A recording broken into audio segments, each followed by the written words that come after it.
This is my first time posting, and this hiking story happened years before I was aware of missing 411 or any strange occurrences happening in the wilderness. I was hiking alone on a semi-popular trail in the Chuckanut Mountain Range in Washington State. Noting, the Chuckanuts do have cougars, bears, coyotes, etc., although I'm not sure that's too relevant to my story. I remember not seeing anyone the entire hike, which was unusual for the area, but I didn't think too much of it. After reaching the viewpoint of this hike, I turned around and was making my way back down sometime in the late afternoon. About 1/4 of the way down, I got that common silence that falls over the forest, with even the light breeze seeming to stop. I turned around and noticed a fern on the ground was moving. I moved closer to see what the cause was, and there was nothing there, and that scared the shit out of me. This fern was standing alone, like not in a thick patch of ferns like you commonly see them, not on a hillside, and I could see all around the fern, including the ground. I was thinking small animal, squirrel or something, but I don't know how to emphasize enough that there was nothing there that could have been hidden or I didn't see. It was slightly off the trail, like 3 feet, so I could circle it and did exactly that. I don't know why I was so drawn to this in the first place, but it was just weird. After about 30 seconds of investigation, things get really fucking freaky. I start hearing a voice, not in English but speaking in an Eastern European language. I couldn't understand it and couldn't tell where it was coming from. I got the chills and the common feeling of someone or something watching me. The voice lasted for about 10 seconds. I also had that feeling like it was coming from all around. At this point, I drew out my pistol because fuck that. I'm slowly backing away from the fern. The voice has stopped, but the forest is still dead. Now I don't know if this was my instinct, a voice I actually heard, or an auditory hallucination from being so freaked out, but something said, "Run," like a whisper. So I followed this advice. I holstered my pistol and took off down the trail. I didn't see anyone else the entire time I'm sprinting down. I don't know what happened, and I haven't had any other occurrences out in the woods since.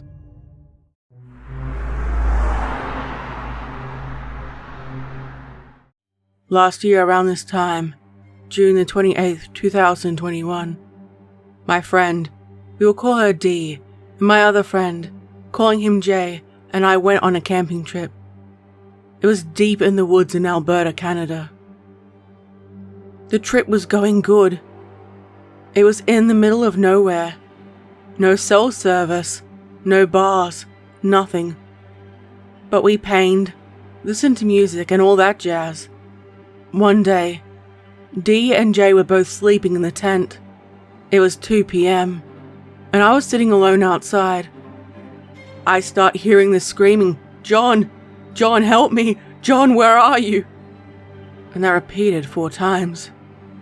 The same way, the same pacing. I'm not going to die in the woods, so I didn't check it out. I stayed where I sat. When the other 2 got up, I explained what I heard. Me and D went to the river that was close by, leaving Jay alone at the tent. We came back 40 minutes later and Jay is shitting his pants. He explained he heard the exact same thing as me, including how the pauses were. I explained the pauses when I told them both about the screaming. A few months later, me and Jay went back there, but the 2 of us. On the last day, me and Jay had this gut feeling that we were going to die if we stayed the last night. It was one of the gut feelings that you trust. And I know it wasn't anxiety. This feeling was literal terror. And we're going back there with D in a few days.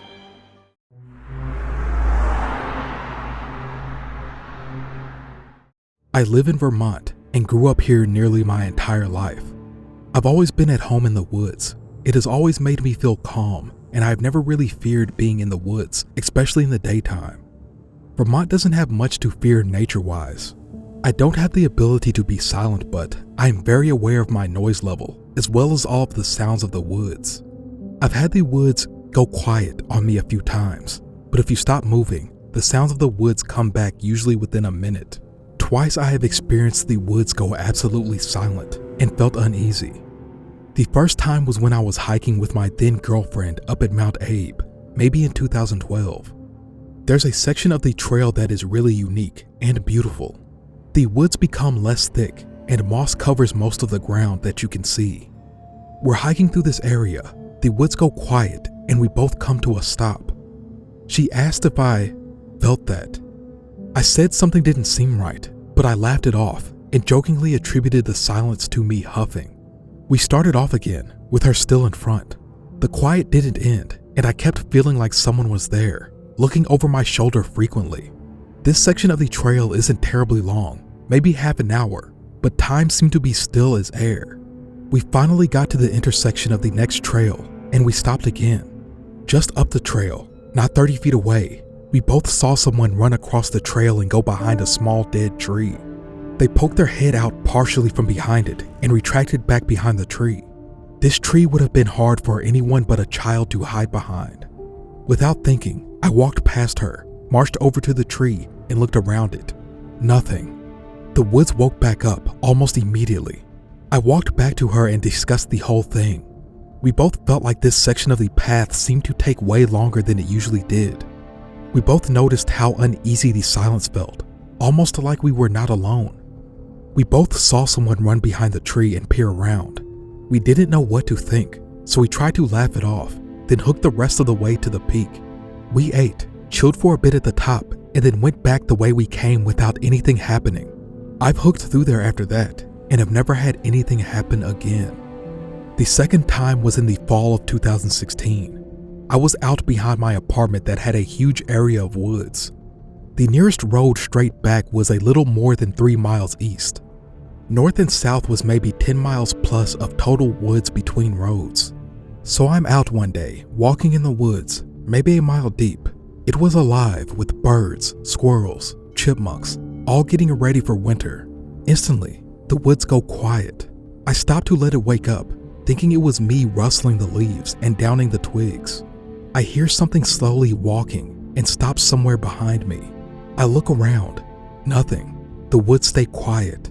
I walk a little further, stop again, and once again something is walking, stopping, but still not visible. I did this a few more times with the same result. I begin to get concerned, cut north to make my way down a ravine, and back west. I get out of the ravine and stop once again. The woods are still quiet.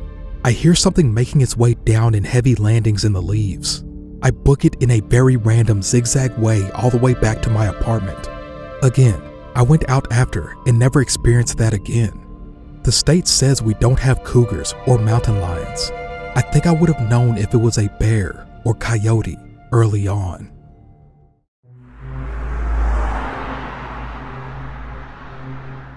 After reading a few posts on here, I've decided to add one of the creepier, still unexplained events that happened to me and a group of friends within the past 5 years. Thinking back on it, I still get this unnerved, bad feeling that sort of lingers. Anyways, here it goes. A group of friends and myself rented a place on the lake just for a fun-filled drunken weekend. We were all in our young to mid-20s, and it was supposed to be just a big party. For the most part, that's what it was. The Friday night and Saturday morning, we pretty much went all out and had a blast on the water just doing fun, stupid stuff. Well, naturally, when Saturday afternoon rolled around, we were all so dead from going all out, we decided it would be a night of no drinking, just having a chill evening and night. That's what it was, relaxed. So 9 p.m. comes rolling around, and about 8 of us were inside and 5 outside. The house was a 2-story with a 2nd-story deck/back porch, and it was surrounded by the woods. Then down through the woods, you would then hit the lake. I'll mention that we had already experienced some weird vibes from the locals when we first arrived in town. Mostly just backcountry old-timers that I assumed were leering and irritated because we were a bunch of college-aged kids looking to have a good time. But the town and the lake were large, so it's not like anyone knew where we were staying. Anyways, 3 of my friends were on the upstairs back porch. My other friend and I were downstairs, just talking on this little old table near the woods. I mean, it was otherwise just a really nice night. My friend and I were getting lost in conversation, and all of a sudden, there was this weird feeling that encompassed us both. like an unnerving physical experience that came from the woods behind us. It was so strong, we both kind of quieted down. Then out of nowhere, this loud chanting abruptly came from the woods. I have no idea how far away it was because of the way the lake is set up, but I'm pretty sure the voices carried up through the forest. It sounded like a cult chanting away, and all of the voices were male. I mean, they were so loud and perfectly in sync. I think we were frozen for all of about 20 seconds when I couldn't contain myself and darted towards the house with her following me. I don't know how to explain the feeling that came with that chanting, but it was almost evil, like just something so powerfully uninviting. I was shaking by the time we got up to the second story and ran out onto the balcony with my other 3 friends, one of them being my brother.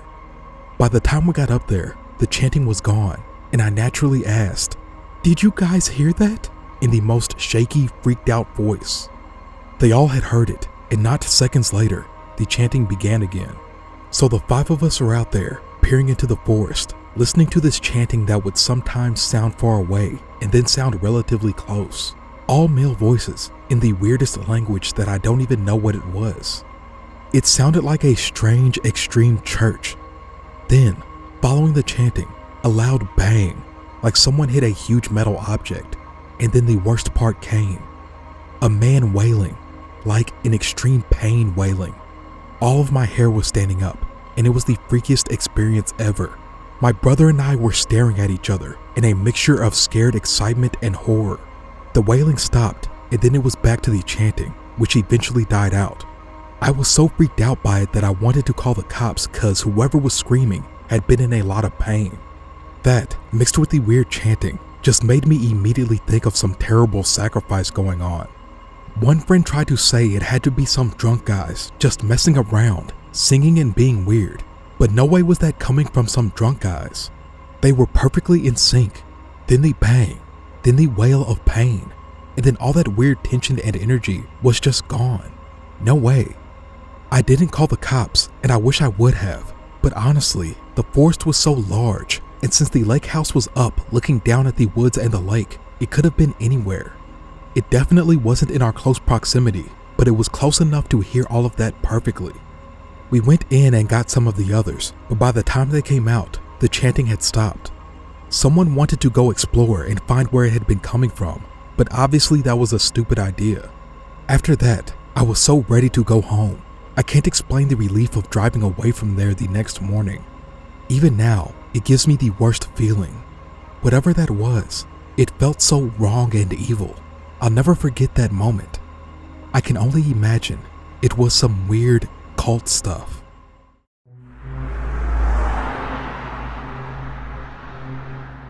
I, 23 female, took my 2 dogs, a cane corso and a labradoodle, out on a walk on a nature trail near my home.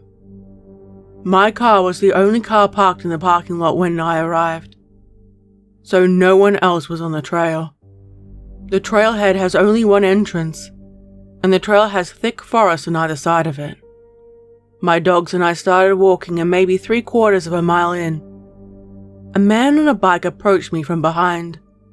I moved to the side with my dogs to let him pass me, and when he does, my cane corso lunged at him. I held her back, but that was unusual behavior for her. Around 5 minutes after, the biker passed me. He passed me again going the other way towards the exit, and again, my dog lunged at him. I thought it was extremely odd that he decided to turn around so quickly, since he couldn't have gone much more than a mile, which seems like an extremely short bike ride. He was dressed in biking gear and had a professional bike. It just seemed like he turned around very quickly after he saw me. I decided to stop and let my dogs rest, and I FaceTimed my boyfriend to tell him about my odd encounter. My boyfriend agreed to stay on the phone with me while I walked back because I felt unsafe. Then, my dogs and I turned around and started heading back to my car. About half a mile into our trip, both my dogs lunged at something inside the tree line, off to the side of the trail. They barked and growled and tugged on their leashes towards the area of the tree line. I did not see anything there, but my dogs definitely sensed something. We moved on and made it to the parking lot, and I saw one other car there, with that man's bike hanging on the bike rack on the trunk of the vehicle. Once I got closer to the car, I realized no one was inside. I had a bad feeling that man had very bad intentions. I think he biked back to his car after seeing me, walked to that spot on the trail, and hid in the woods to do who knows what. Then had second thoughts because I was on the phone with my boyfriend and had 2 big dogs with me. It makes me sick thinking about it. I am open to other explanations if anyone can think of one. I want this just to be an innocent encounter, just a misunderstanding on my part, but it feels sinister. And I feel like my dog sensed his energy from the start. This situation made me realize that walking alone on a rural trail, even with 2 big dogs, is not safe for me. Edit. Him using the restroom in the forest is unlikely. There is a bathroom in the parking area. When I saw his car parked next to mine, I originally went to the bathroom area because I worried he might be in his car or by his car.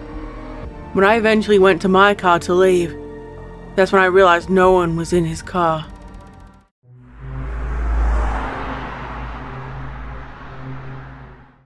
This is actually my stepmom's and her best friend's story. I have my own, but I'm so hesitant to drag some of them up that I'm hoping telling someone else's will open me up to it. My stepmom didn't like us much, but she told my sister and I this experience growing up to scare us out of being stupid. It was my family's stranger danger story. My stepmom, we'll call her Macy, grew up as a kind of privileged teen in the 70s. Her mom had moved their family over here to the States from England when she was about 9 years old. She went to a pretty nice high school in a really nice town. There, she made friends with a girl named Lily, who didn't exactly run with Macy's type of crowd, the popular stereotypical type. They really hit it off, and Lily would take Macy out to do her type of things: hiking, fishing, sailing, etc. Anyways, because of Lily's influence, the 2 of them would do stuff like that a good amount. One Sunday, they decided to go hike in some hills about an hour away. Macy put on what I'm sure were her extremely expensive hiking shoes, and the 2 of them drove off to the hiking trails. Lily parked in this big clearing with makeshift parking spots, but there were no other cars there. This was only important in hindsight. They started hiking up the hill, off the path because Lily fancied herself as something of a badass. The hike was nothing extraordinary though. Anyways, they reached the top of the hill and my stepmom was done. The polished, pampered side of her was coming out, and she groaned until Lily said okay. They would rest and then walk down again, slower. They had been heading down the hill for maybe 10 minutes when Macy started bitching again. Lily conceded to walking down the side of the road instead of the rough hiking trail. So there they are, probably looking like a couple of tools geared up for hiking and walking down a crappy road, and after not even 5 minutes, a truck pulled up next to them. It was red, rusty, and generally looked like a clunker. The guy driving rolled down the window and the girls looked in through the passenger side window. He had a big beard, a baseball cap pulled down, and long brown hair. He greeted them and even smiled through his beard, asking if they needed a ride. Macy described him as charming and even cute. Lily says the moment he greeted them, she put her guard up. Despite her better judgment, my stepmom convinced her to get into the truck. It must only be a 10-minute drive down to the car, tops. The 2 girls opened the passenger door to get into this rusty old thing, and the guy directed them behind the seat to get into the back.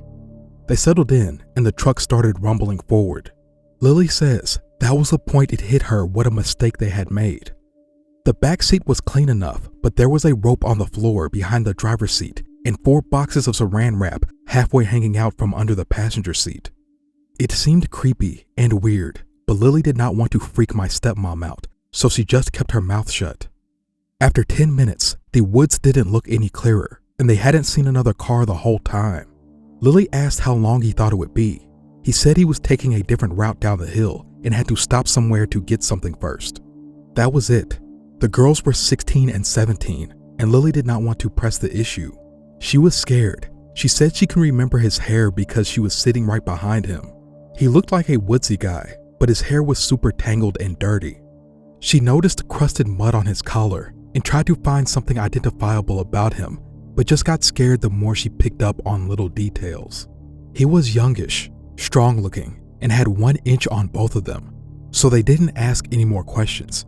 He didn't offer any information, and they drove on. Several minutes after that, they reached a tiny shack or log cabin looking place right there in the clearance of the trees. There was an old stump where someone had been chopping wood and a huge axe stuck into the log. Lily was definitely on red alert now. The guy turned off the truck and slipped out of it saying, "I'll be right back. Don't get out." And he disappeared into the house.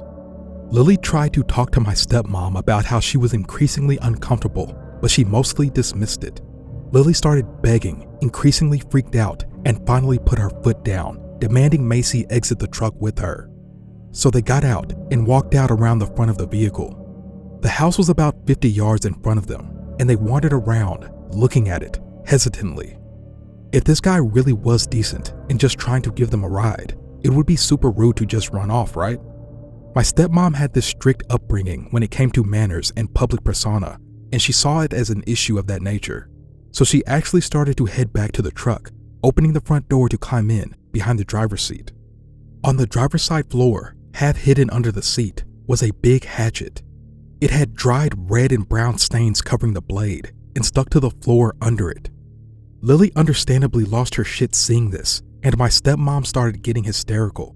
They decided that leaving was by far the best option at this point and just booked it off the side of the property into the trees. They bumbled around in the trees for a little while until Lily was fairly confident that they were on their way back down the hill. My stepmom cried all the way down.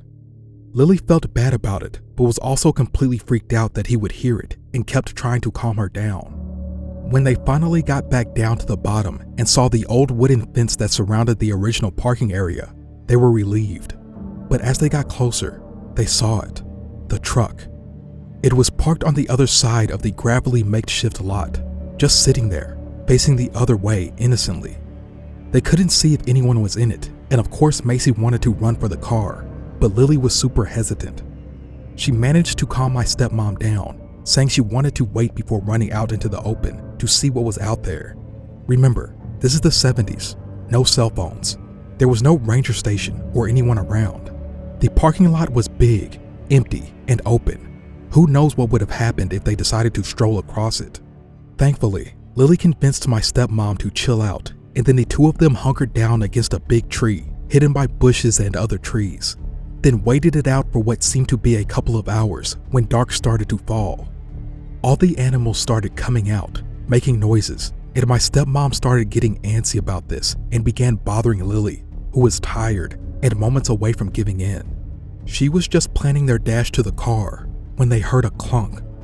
Across the twilight-lit lot, they watched one of the back doors of their car swing open, and the bearded guy slid his way out of the back seat.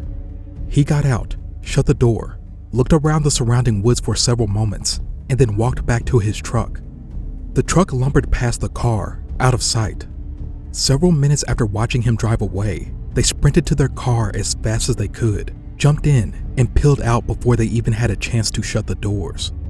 If this guy is still alive, he's really old, but still, let's not meet.